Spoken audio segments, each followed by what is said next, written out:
Dahil wala tayong pambayad sa libor, suluhin na lang natin to.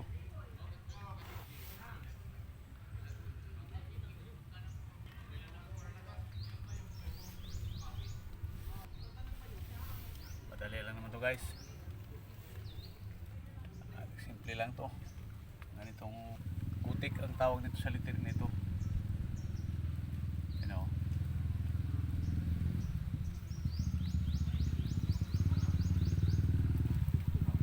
Guys, dali lang to matapos. Kung wala tayong pambayad sa libor, panday, tsaka pag littering, suluhin nyo na. Pag-aralan nyo lang. Ganun lang, simple ang trabaho dito.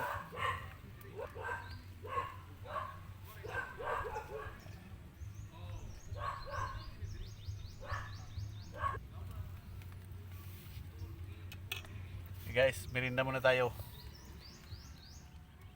Thanks for watching guys.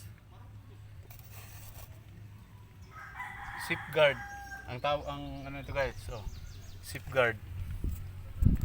Yan, sip pa lang yung isulat ko guys. Saka G, you know. Thanks for watching guys.